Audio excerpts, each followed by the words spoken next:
What is going on, YouTube? My name is Lucas, and today we're going to be talking about a lawsuit, and just not any lawsuit.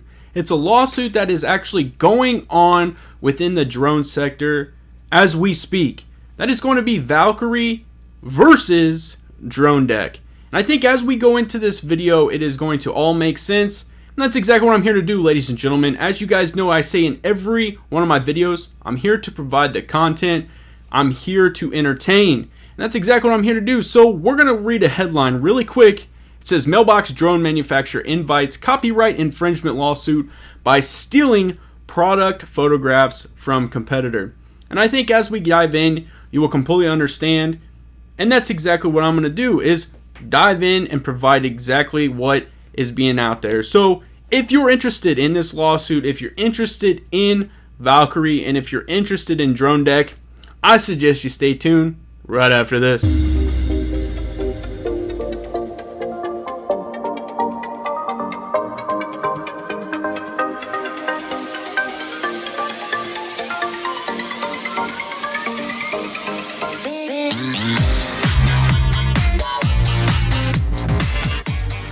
But before we dive in and start talking about legal action, we start talking about drones, specifically landing stations, I ask that you guys smash that subscribe button, smash that like button, comment down below, and now it's time to get into the video.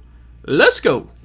Ladies and gentlemen, I really do want to talk about a very valid point as we start to progress into this video. And that valid point is we understand that drones are going to be the future. When you're talking about package delivery in all kinds of different aspects, whether you're talking about package delivery from major e-commerce, you're talking about pharmaceuticals, you're talking about medicines, you're talking about food, you're talking about surveying, really just taking things, thinking about them. Can that be a functionality in our everyday life? Is that a drone solution that a business or an individual can really use and be successful from? I think that is something we really need to start taking seriously and take into consideration. In this case, the lawsuit truly is about something that is going to have such a tremendous impact when it comes to drones, and that is a landing station for package delivery. So ladies and gentlemen, what is this lawsuit really about? And I'm going to again re-emphasize what the title that I provided you guys in the open, I'm going to provide it again just so we're kind of aware of what's going on. It says, Mailbox drone manufacturer invites copyright infringement lawsuit by stealing product photographs from competitor. This is written up by Indiana intellectualproperty.com, and I think it really goes into some very significant details, provides some very visual aids that we are needed to definitely provide in this video, so you guys are aware of what is going on in this lawsuit. The plaintiff in this lawsuit is an Illinois-based manufacturer of smart mailboxes and customized mail delivery drones, and so that would be Valqari. Unfortunately, this copyright infringement lawsuit doesn't involve the very interesting mailbox and drone technology, but instead focuses on two photographs of plaintiff's product.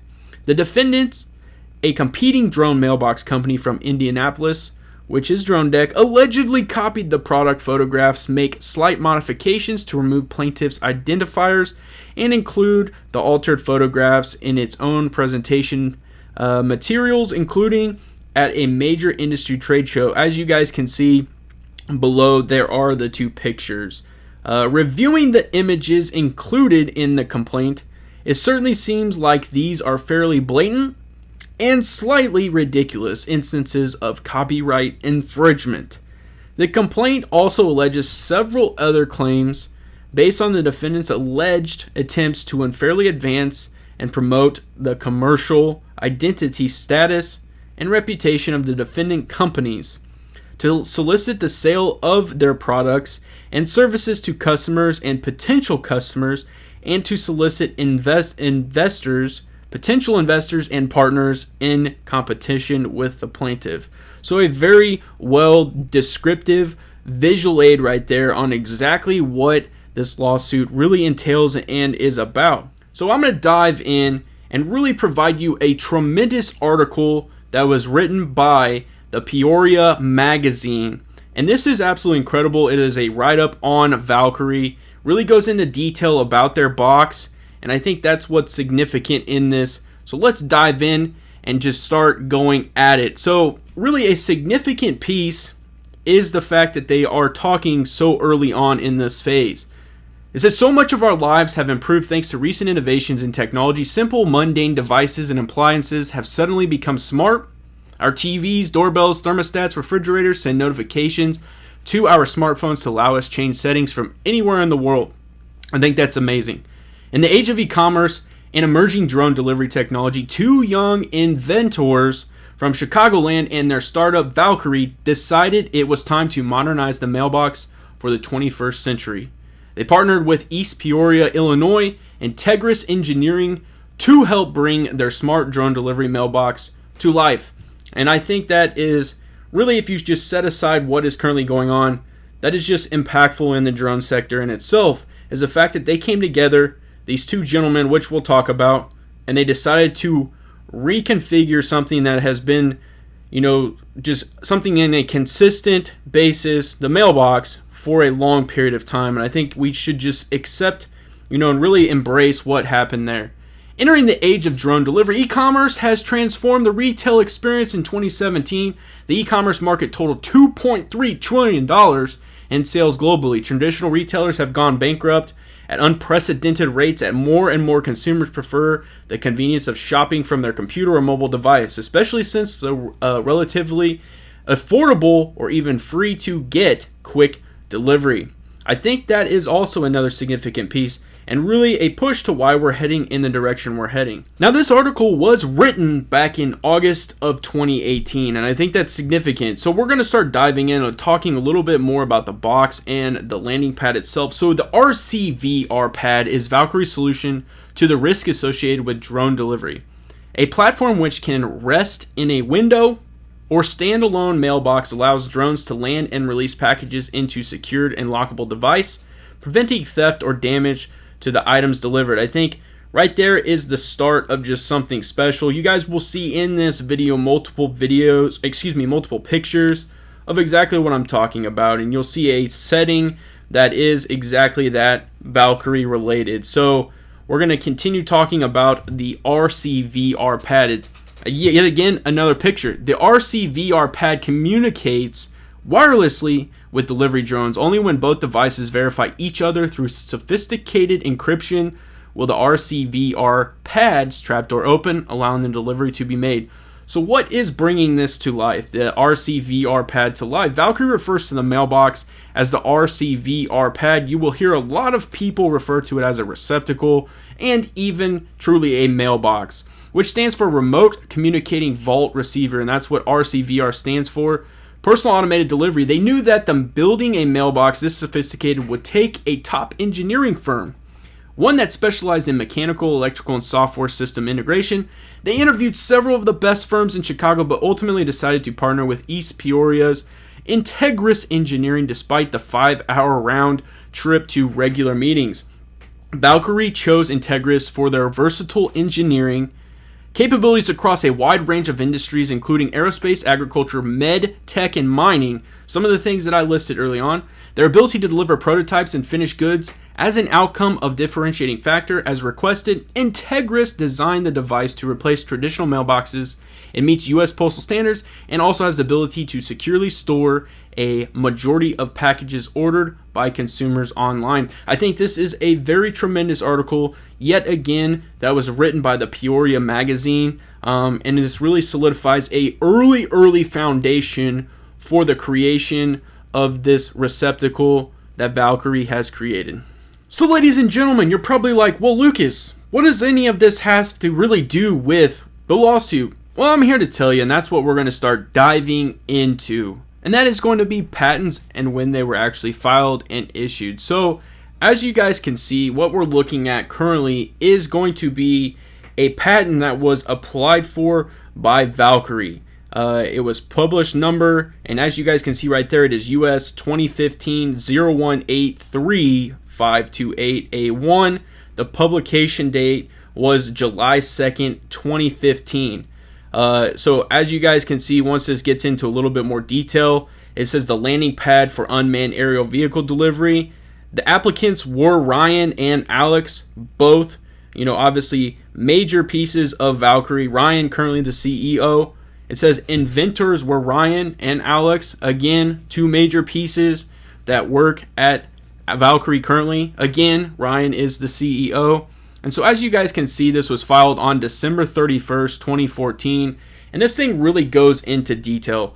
As you guys will see as we're scrolling through this, you're going to see how much the attention to detail and some of the specifics that are going into it. I think that is a major key. In this, one of the biggest things is the fact that the pictures were infringed upon, and we'll definitely dive into that.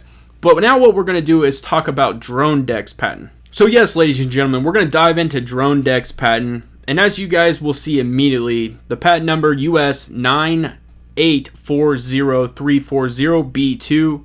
This was a patent of December 12th, 2017. So you can see that was a much later date. On top of that as well, we're going to go ahead and dive into this a little bit more. Drone docking station and delivery system. Now the applicant was Dan O'Toole, who currently is the chairman and CEO of Dronedek. The inventor of this is also Dan O'Toole, who is currently the chairman and CEO. And so as you guys will see as we're scrolling through this, there really are the specifics. And I think, set aside the fact that there is a lawsuit going on with this, it's just amazing to see the in-depth ability to what a patent can provide. So as you guys are diving in, you will see that there is a lot of very in-depth pictures, images, numbers, things like that. We're going to dive in a little bit more to the patent. And I want you guys to understand a little bit more of what a provisional patent is versus a non-provisional patent. So in this scenario, basically Valqari applied for a non-provisional patent where Dronedek filed for a provisional patent. So we're going to dive in and just explain the difference between both. In this example that I'm going to provide you from an article, they're talking about a dog toy, but I also think it goes and explains it extremely well. So here we go. It says in the United States, inventors can file provisional patent applications. A provisional patent application will never get a patent issued for your dog toy. It only lasts for a year and gives the inventor an opportunity to conduct more research or finish the invention before filing a non-provisional patent application. A provisional patent application also costs a lot less to file. For your dog toy, you can spend that year testing slits and holes of different sizes to figure out which one works best for which dogs. The provisional patent application form is very loose. Pay attention to that, ladies and gentlemen. Filing a provisional patent has very few formalities. You can sketch out the jar, describe different kinds of jars that would work for your invention, and include as many variations on holes, slits, or any combination of the two. I think that is significant. So continuing on, it says from the day you file, you will have a year to convert your provisional application. Conversion involves filing a non-provisional patent application that includes a reference to your provisional patent application. In that way, a good provisional patent definition is a placeholder. It holds a place in line for your future non-provisional application. But it says, be careful. If you find a design for a slit or a hole that was not included in your provisional patent application and add it to the non-provisional application, then you may lose the benefit of the provisional application. The provisional only holds the line for the invention as you described in the provisional application. Anything new that goes into your non-provisional application will have to go back to the end of the line, basically. Have to go back of the line. So, as you guys can see right there, that is what a provisional patent is. Now, a non-provisional patent is extremely hard to get, ladies and gentlemen. If a provisional patent application is simple, it is informal and quick to file, then a non-provisional patent is the complete opposite. Long, complicated, difficult to file.